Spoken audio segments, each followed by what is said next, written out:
Hotlist husband episode 87। अब आगे अरमान को रह रहकर यही लग रहा था कि जरूर आस्था घर छोड़कर कहीं चली गई होगी, तो इसीलिए वह गुस्से से सबको बारी बारी से देख रहा था और बोला, अगर वह लड़की मेरी मर्जी के बगैर इस घर से बाहर निकल गई होगी तो तुम सबका इस दुनिया में आज आखिरी दिन होगा। याद रखना, मैं तुम लोगों को छोड़ूंगा नहीं। ऐसा कहकर वह गुस्से से बारी बारी से हर एक गार्ड्स को घूरने लगा था। अरमान सिंघानिया की आंखों में आग देखकर सभी गार्ड्स थर-थर कांप रहे थे। वही देव, ध्रुव, आहान हैरानी से एक दूसरे को देख रहे थे। उन्हें तो कुछ समझ ही नहीं आ रहा था अचानक से आस्था कहाँ जा सकती है और अरमान आस्था को ढूंढने के लिए इतना ज्यादा बेचैन क्यों है। कहीं ना कहीं उनके दिमाग में ये भी घूम रहा था, कहीं अरमान भाई ने तो आस्था भाभी के साथ कुछ गलत तो नहीं किया है, या उन्हें डांटा धमकाया, फिर से उन पर हाथ तो नहीं उठाया। कहीं ना कहीं ही ये सवाल उनके दिमाग में आ रहा था, लेकिन उनमें से किसी की हिम्मत नहीं थी कि वो अरमान से कुछ भी सवाल कर सके। अब अरमान ने गार्ड्स की ओर देखता हुआ बोला, यहाँ खड़े खड़े रहकर मेरा मुंह क्या देख रहे हो? जाओ, जाकर लेकर आओ उस लड़की को मेरी आंखों के सामने। सभी गार्ड्स पर उसकी आग उगलती ही नजरों को देखकर फटाफट से अपने काम पर जाने लगे। लेकिन तभी उन्हें दादाजी की आवाज सुनाई दी थी, यहाँ क्या हो रहा है? कहीं ना कहीं दादाजी ने अरमान की लास्ट वार्निंग जो कि वह गार्ड्स को दे रहा था वह सुन चुके थे और दादाजी का मन में आशंकाओं से भर गया था और वह घूरते हुए सबसे बोले, यहाँ हो क्या रहा है? किसे ढूंढ कर लाने की बात हो रही है? अब दादाजी आ गए थे तो अरमान जो अपने कमरे में जा रहा था, उस वक्त वह हाल में एक साइड खड़ा हो गया था और उसके चेहरे पर किसी तरह का कोई इमोशंस नहीं था। बिल्कुल सपाट चेहरा लिए वह वहां खड़ा हुआ था। तब दादाजी थोड़ी सी तेज आवाज में ध्रुव और आहान की ओर देखकर बेरुखी से बोले, क्या तुम लोगों को सुनाई नहीं दिया? मैंने क्या पूछा है? तुम लोगों से किसको ढूंढने की बात हो रही है? क्या हो रहा है? और रश्मि और आस्था बेटी कहाँ है? तब तक दादाजी की तेज आवाज सुनकर रश्मि, जो उस वक्त अपने कमरे में सो रही थी, वह भी नींद से जाग गई थी, क्योंकि दादाजी की आवाज काफी तेज थी, क्योंकि उन्हें किसी न किसी अनहोनी का डर सताने लगा था।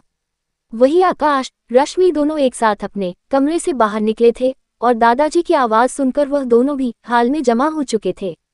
सुमित, जो कि अपने एक पास से जूझते हुए उसने कमरे में खुद को कैद कर लिया था, अब दादाजी की इस तरह से आवाज आने के बाद वह भी फटाफट से आकर हाल में खड़ा हो गया था और बारी बारी से सबकी ओर कंफ्यूजन से देखने लगा था। तब आकाश, सुमित ने भी एक दूसरे की ओर देखा और एक साथ बोले, क्या हुआ है दादाजी, आप इतने गुस्से में क्यों हैं? दादाजी उस वक्त काफी गुस्से में थे। उनकी आवाज पुर के पूरे सिंघानिया मेंशन में गूंज रही थी। तभी ध्रुव, आहान और देव भी दादाजी के नजदीक आकर खड़े हो गए थे, लेकिन अरमान अभी भी सीडीओ के पास ही खड़ा था, जो कि अपने कमरे में जाना चाहता था, लेकिन क्योंकि दादाजी ने उसे रोक लिया था तो उसके बाद वह आगे नहीं बढ़ा था। तभी दादाजी कड़क आवाज से बोले, क्या तुम में से किसी को मेरी बातें सुनाई नहीं दे रही है? मैं तुम लोगों से ये जानना चाहता हूँ कि अभी किस लड़की की बात हो रही थी, और रश्मि बेटी यहाँ है तो आस्था कहाँ है? अब आहान और ध्रुव एक दूसरे की ओर हिचकिचाते हुए देखने लगे, आंखों ही आंखों में एक दूसरे से पूछ रहे थे कि अब दादाजी को क्या जवाब दें। तब दादाजी सीधा अरमान के सामने जाकर खड़े हो गए थे और उसकी ओर देखते हुए एकदम कड़क आवाज में बोले, क्या तुम्हें सुनाई नहीं दिया? मैं जानना चाहता हूँ, यहाँ किस लड़की की बात कर रहे थे तुम, और आस्था कहाँ है? अब जैसे ही दादाजी ने दांत पीसते हुए ये कहा, अरमान ने एकदम सपाट चेहरे के साथ जवाब दिया, मुझे नहीं पता वह कहाँ है। वह लड़की शायद घर छोड़कर चली गई है। मुझे पूरी उम्मीद है जरूर वह घर के सारे रुपया, पैसा, नकदी, जेवर लेकर चली गई होगी। आपने उस दो कोड़ी की लड़की को इतनी छूट दे दी थी कि वह लड़की हम सबको चूना लगाकर चली गई। अब जैसे ही अरमान ने डेंजरस वॉइस में ये बोला, दादाजी के चेहरे पर हवाएं उड़ने लगी थी और बाकी सबका चेहरा भी पूरी तरह से उतरा गया था। वो सब सपने में भी नहीं सोच सकते थे कि अरमान सिंघानिया आस्था के लिए ऐसी सोच रखता होगा, जो लड़की मंदिर में चढ़ाने के लिए नारियल के पैसे भी अरमान से उधारी में मांग रही थी, ताकि वह बाद में अरमान को उसका पूरा पैसा लौटा दे। वह भला इस घर में चोरी कैसे कर सकती है? किसी को कुछ समझ नहीं आया था कि अचानक से अरमान ने क्या बोला था। अरमान को एक पल तो ये लगा था कि शायद उसने आस्था के साथ बाथरूम में कुछ ज्यादा ही वाइल्ड बिहेव किया था, इस वजह से आस्था घर छोड़कर चली गई। लेकिन अगले ही पल जो कि उसे आस्था को लेकर शक था कि हो सकता है कि वह पैसे वगैरह लेकर इस घर से चली गई हो, इसीलिए अरमान ने तेज आवाज में बोला, राजेश यहाँ आओ। राजेश जो कि अरमान के घर का एक पुराना नौकर था। अरमान ने उसकी ओर देखकर बोला, जाओ जाकर सभी कमरे की तिजोरियां चेक करो और देखकर आओ कि कहां से क्या कीमती सामान मिसिंग है। सभी लोग अरमान के इस तरह के बिहेवियर से पूरी हद तक परेशान हो गए थे। इसका मतलब साफ था कि अरमान सिंघानिया ने अपनी बीवी को एक नौकर तक की जगह दी थी, इसलिए तो एक नौकर को जाकर चेक करने के लिए कह रहा था कि घर का सामान उसी जगह पर है या नहीं है, उसकी तहकीकात करो। अब दादाजी के सब्र का बांध टूट गया था और अचानक उन्होंने खींचकर एक तमाचा अरमान के मुंह पर दे मारा था। अरमान चेहरा एक साइड झुक गया था। अब दादाजी ने जैसे ही अरमान पर इस तरह से हाथ उठाया, सभी लोगों ने अपने मुंह पर हाथ रख लिया था। वहीं रश्मि के तो आंखों में आंसू आ गए थे। तभी दादाजी अपना कंट्रोल खो बैठे थे। उन्होंने तुरंत अपने दोनों हाथों से अरमान का गिरेबान पकड़ लिया और बड़े ही डेंजरस वॉइस में उसकी ओर देखकर बोले, क्या बकवास की तूने?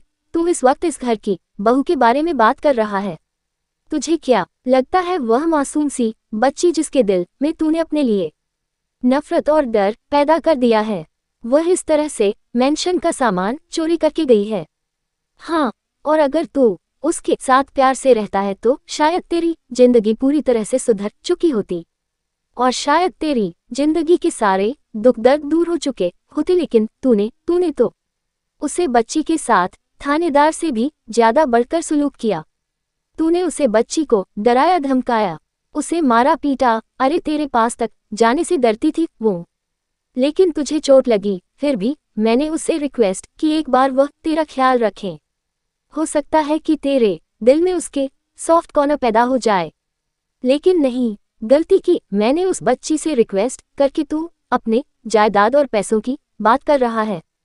हाँ, अरे उसे बच्ची का सिर्फ एक ही लौता सपना है, डॉक्टर बनने का। मैंने तेरी देखभाल करने के लिए उस बच्ची को सिर्फ इतना ही बोला था कि मैं उसका एडमिशन बड़े से बड़े कॉलेज में करवा दूंगा, लेकिन उस स्वाभिमानी लड़की ने साफ साफ इनकार कर दिया। पता है उस बच्ची ने क्या जवाब दिया?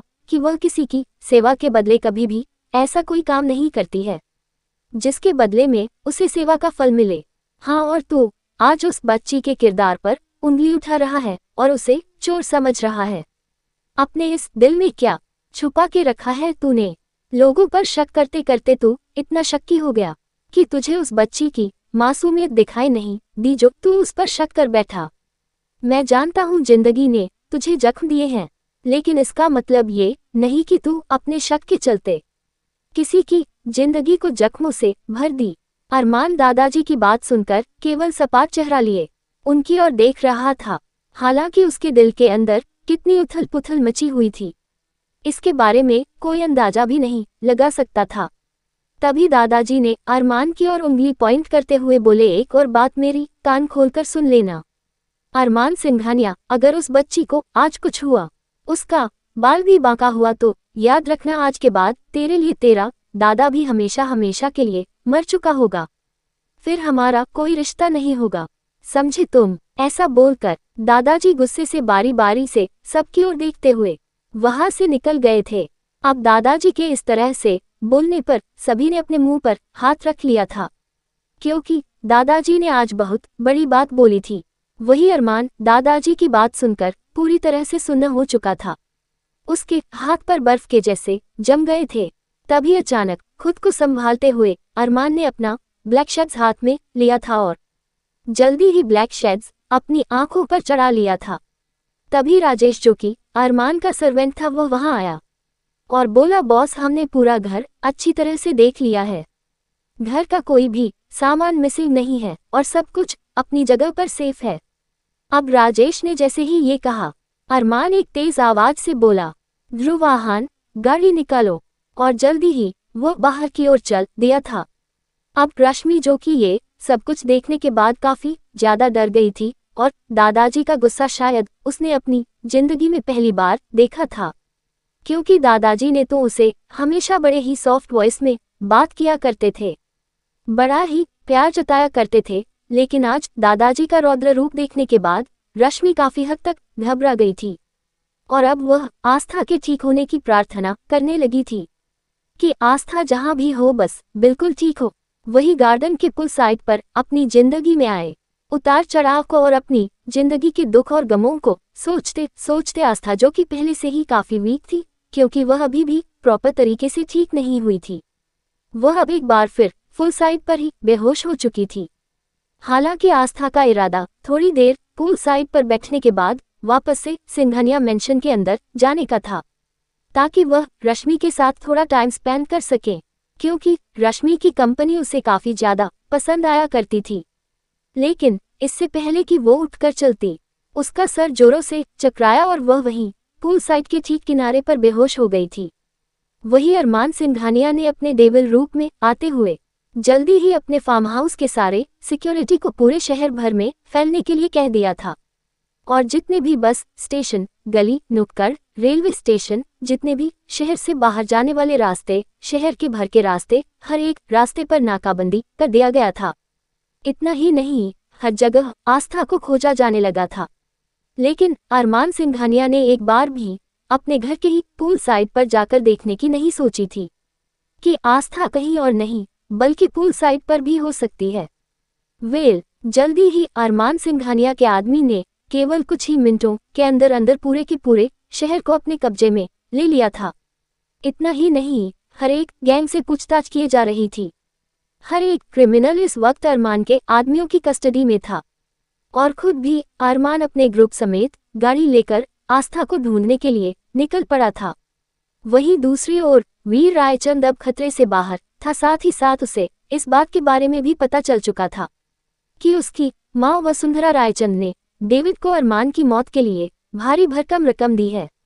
तो वह बहुत ही ज्यादा खुश हो गया था, क्योंकि कहीं ना कहीं वह भी अरमान की मौत ही चाहता था। लेकिन अरमान की सिक्योरिटी इस देश की सबसे बेस्ट और बड़ी सिक्योरिटी एजेंसी थी, जिसकी वजह से आज तक कोई भी अरमान को छू तक नहीं पाया था। लेकिन वीर को इस बात के बारे में दूर दूर तक कोई एहसास नहीं था कि जिस अरमान सिंघानिया को वह मरवाना चाहता है, असल में वही डेविल किंग है, जिसके नाम से अंडरवर्ल्ड की दुनिया तो क्या हर कोई कांपता था। वह वसुंधरा जी जल्दी ही अपने बेटे के लिए अपने हाथों से थोड़ी सी कम स्पाइसी खिचड़ी बनाकर ले आई थी, ताकि वह उसे खिला सके, क्योंकि अभी तक उसका गला पूरी तरह से ठीक नहीं हुआ था। अरमान के जोरों से गला दबाने के कारण उसके गले की काफी ज्यादा हड्डियां फ्रैक्चर हुई थी, जिसकी वजह से वो सही तरह से कोई खाना वगैरह नहीं खा पा रहा था। कुछ दिनों के लिए डॉक्टर ने उसे बोलने से भी मना किया था। लेकिन वीर रायचंद उस वक्त गुस्से से भरा बैठा था। वह उस वक्त चीखना चाहता था, चिल्लाना चाहता था, कुछ लोगों की जान लेकर अपना गुस्सा शांत करना चाहता था। लेकिन उसकी माँ उसकी फीलिंग अच्छी तरह से समझ चुकी थी, इसीलिए उन्होंने वीर को होश में आते ही बता दिया था कि उसने डेविड को अच्छी खासी मोटी रकम देने के बाद अरमान सिंघानिया के नाम की सुपारी दे दी है। तब वीर रायचंद मुस्कुराने लगा और अपनी माँ का बनाया हुआ उबला खाना, जो कि बिना नमक मिर्च के था, मुस्कुराते हुए खाने पीने लगा था और मन में सोच रहा था, बस एक बार में ठीक हो जाओ, तेरी मौत के बाद में तेरी बीवी को हमेशा के लिए अपनी रखेल बनाकर रखूंगा। वीर इस वक्त काफी ज्यादा बुरी हालत में था, लेकिन फिर भी अपनी आदतों से वह बाज नहीं आ रहा था। तभी वसुंधरा जी ने रंजीत को फोन किया था और बोला कि डेविड ने अपना काम किस दिन करने का डिसीजन लिया है, क्योंकि डेविड इस वक्त पेरिस में घूमने फिरने के लिए गया हुआ था। डेविड घूमने फिरने नहीं बल्कि अपनी गर्लफ्रेंड के साथ मौज मस्ती करने गया होता है। डेविड की एक गर्लफ्रेंड थी जिसे वह बेहद प्यार किया करता था और पूरी दुनिया उसके साथ घूमने का सपना देखा करता था, और इसलिए आज अपनी गर्लफ्रेंड की इच्छा को पूरी करने के लिए डेविड उसे पेरिस में लेकर गया हुआ था। आगे की स्टोरी के लिए कमेंट कीजिए।